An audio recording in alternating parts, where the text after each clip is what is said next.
Olvida el método científico. Traigo para ti el control de la pandemia PUX AMDR. Es un dispositivo revolucionario e innovador que nos permitirá conocer el final de la pandemia de forma precisa. Solo tienes que presionar el botón una vez y el dispositivo analizará tu medio ambiente por completo.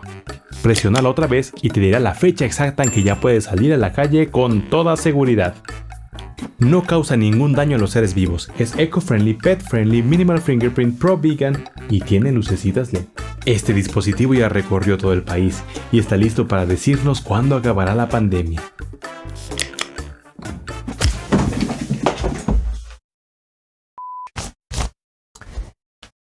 Aunque es satisfactorio pensar en soluciones simples, rápidas y mágicas, en la realidad casi nunca existen.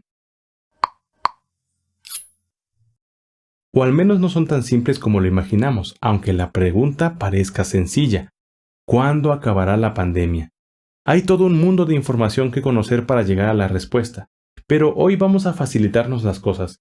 Vamos a pensar que este dispositivo es real y funciona, aunque no es así. Vamos a pensar que con 2 clics nos dice la evolución de la enfermedad con fechas exactas, porque es más o menos lo que sucede en la realidad. La infección se propaga, primero hay pocos casos nuevos, luego hay muchos casos nuevos y luego hay pocos casos nuevos otra vez. ¿Te parece familiar esta curva? Y lo que se proyecta con estos métodos que pasará si y solo si continúan las medidas de mitigación comunitaria. Si el dispositivo se encendió el 28 de febrero en la Ciudad de México, eso quiere decir que para hoy tendríamos pocos casos nuevos. Pero ya lo habíamos dicho antes, México no es la Ciudad de México, y aunque ahí empezó todo, cada estado y cada ciudad observó sus primeros casos en momentos diferentes. Cada que un estado se colorea, es como presionar el botón del dispositivo, apenas empiezan con su propia curva. Aún si nos arrojara exactamente la misma curva en cada estado, solo por el hecho de empezar en momentos diferentes ya tenemos un panorama distinto entre un estado y otro. Por eso cuando en la Ciudad de México se planteó abrir los establecimientos y la vida pública de forma controlada, en otros estados apenas estaban en el peor momento de la pandemia. El 16 de abril se estimaba el pico nacional para el 21 de mayo, el pico para el Valle de México entre el 8 y el 10 de mayo, y el fin de la pandemia para el 25 de junio, solo en el Valle de México. Además, hay que tomar en cuenta que para trazar la curva epidémica de nuestro país, que es tan grande y diverso, hay que tomar no solo la curva epidémica de cada estado, sino sus distintas realidades. Si vemos la evolución de las tasas por estado, nos queda claro por qué parecería que esta pandemia entró en un bucle infinito. Ni bien se está estabilizando una curva, y en otro estado ya empezó a empeorar. Luego, se acaba la Jornada Nacional de Sana Distancia y empiezan los semáforos de alerta, que deberían ser la forma más fácil de entender cómo va tu estado o tu ciudad en cuestión de la pandemia. Pero el mensaje seguía siendo confuso, para algunos. Hola, doctor. Buenas tardes. Marta Obeso, de Esfera Noticias. En caso de que hubiera, doctor, ¿cuál es la razón científica para en estos momentos estar pensando en regresar al trabajo y reactivar la actividad económica de nuestro país cuando nos encontramos en pleno crecimiento de la epidemia en México? Y si usted ha considerado qué consecuencias tendría que los mexicanos no hicieran caso en quédate en casa y salieran a esta invitación a regresar al trabajo y reactivar la economía del país. Muchas gracias, Marta. Espero que nadie esté invitando a las mexicanas y los mexicanos a salir en este momento de sus casas.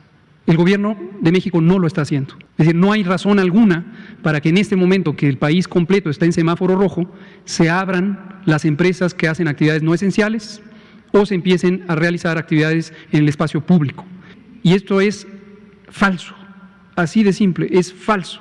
Lo que he visto en algunas planas, seguramente varios de ustedes también, es que dice: abren el país, abren las actividades cuando estamos en el momento de máxima transmisión.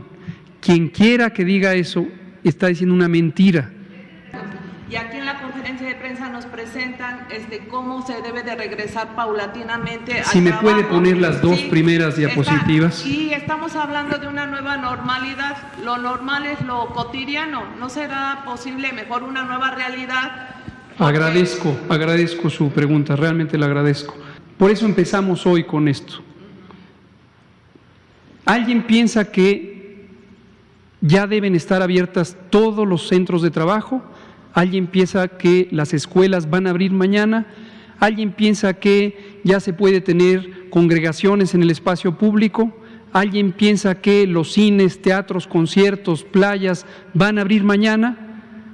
No. Esta es la República Mexicana y el color rojo indica el máximo riesgo de transmisión del virus que causa el COVID-19. Lo que se ve en todos y cada una de las entidades federativas es color rojo. Lo que se ve en estos triangulitos de color rojo es la tendencia de la epidemia, que se mide por unos indicadores que explicamos nuevamente el viernes y que estaremos explicando cada semana. Y eso que partimos de la idea de que el PUX-AMDR existe y funciona. Pero, ¿y si yo te dijera que esto nunca fue así? ¿Cómo le hizo nuestro gobierno o cualquier otro para predecir la evolución de la enfermedad y proteger a su población?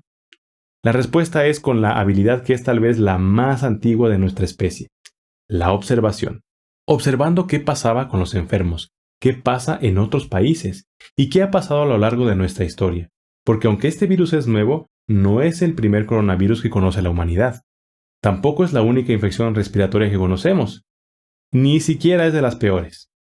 Pero conocer nuestra historia nos permite saber qué escenarios son posibles. Y es que eso es básicamente la epidemiología, usar información nueva e información vieja para saber qué pasará con una enfermedad. No en una persona, sino en un grupo de personas, en naciones enteras. Y no confundamos predecir con adivinar, porque adivinar es lanzar una idea, a veces sin sustento, y no preocuparnos de si se hace a realidad o no. Predecir, en el contexto de la ciencia, tiene que ver más con aprender. Cuando una predicción falla, nos da información de por qué falló, y obliga al investigador a afinar los procesos, a hacerse más preguntas y llegar poco a poco a la verdad sobre un fenómeno. Y esto aplica para prácticamente todas las ramas de la ciencia. Predecir significa generar hipótesis, y la realidad nos dirá si estas son válidas o no, y es trabajo del investigador averiguar por qué. Entonces, aún sin un PUX-AMDR, los gobiernos y los especialistas en salud pública pueden predecir qué pasará con una pandemia y tomar decisiones al respecto. Algunos con muy poco tiempo, como China, que fue donde se originó el brote, y otros con un poco más de tiempo, como México, que tuvo más o menos 2 meses para prever y planear su estrategia. Y no nos vayamos tan lejos. Al interior de la República, cada estado inició su curva epidémica con realidades distintas. Algunos estados tienen más personas pobres que otros. Algunos tienen territorios geográficos muy desafiantes. Algunos otros tienen poca migración y otros tienen aeropuertos internacionales. Es más, hay pueblos donde es más fácil que llegue el refresco rojo con negro que agua potable. Sin el PUX-AMDR, las curvas epidémicas tuvieron que alimentarse de la información que se genera donde quiera que haya personal sanitario, desde clínicas hasta hospitales. Exacto. Ese tedioso CIS que los médicos llenamos semana con semana cuando trabajamos en un establecimiento de salud. Precisamente como lo acabo de ilustrar, la información que tenemos nosotros en las oficinas federales de salud proviene de las unidades de salud. Es decir, cada uno de los médicos y médicas que brindan servicios de salud son quienes nos generan esa información. También las clínicas y hospitales concentran la información de sus médicos y se entregan a la jurisdicción sanitaria. Muchas personas conocieron ese sistema a partir de COVID, pero lleva funcionando más de 40 años, con otros nombres pero con el mismo objetivo, obtener información. Y gracias a este sistema, y una variante conocida como vigilancia centinela, donde en lugar de actualizarlo cada semana se actualiza día con el uso de tecnologías móviles, es que los gobiernos pudieron mantener la información en tiempo real de la pandemia. Y no ha sido cosa fácil. De la semana 8 a la semana 15 aún se observaban defunciones por influenza. Surgió toda la polémica de si se ocultaban datos con neumonías atípicas cuando ambas son neumonías atípicas. Y ese diagnóstico solo quiere decir que aún no sabían cuál de las atípicas es. El 14 de abril se reportaron por primera vez defunciones sospechosas de COVID. Ojo, no quiere decir que son las primeras muertes por COVID. Ya había más de 300, pero se reportaron defunciones en personas en quienes aún no se confirmaba el diagnóstico y estaban a la espera del resultado para poder clasificarla como COVID o no. Desde ese momento empezamos a ver un retraso en la confirmación de defunciones. Y por esto caemos en un error si solo interpretamos la diferencia entre números totales de un día a otro, porque en esas 24 horas se pueden confirmar defunciones de semanas previas. De hecho, el 15 de abril nos muestran por primera vez la gráfica de defunciones por día, y una semana después incluyen las defunciones sospechosas también por cada día. Con 8.772 casos y 712 defunciones, podemos ver que el pico máximo registrado de defunciones confirmadas por COVID en un solo día era de alrededor de 50. Pero los medios no reportaban eso, solo hacían una resta de los totales. Por ejemplo, al día siguiente las defunciones confirmadas subieron a 872. Eso es 160 muertes en un día, ¿cierto? No. En esa semana, el día con más defunciones acumuladas fue de menos de 60 defunciones, pero los medios reportaban casi 3 veces esa cifra, tal vez porque era la aritmética más fácil, a pesar de que ya estaban presentándose esos datos detallados. Y todo esto fue en abril, pero la tendencia de reportar solo la diferencia entre los totales, sin aclarar acerca de las muertes sospechosas ni que las muertes corresponden a semanas previas, sigue hasta el día de hoy.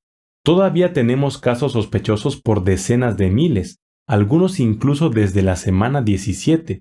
Ya en julio se empezó a presentar esta curva, que no solo representa totales, sino la tendencia con respecto a la semana previa, que son esos porcentajes al final de las curvas.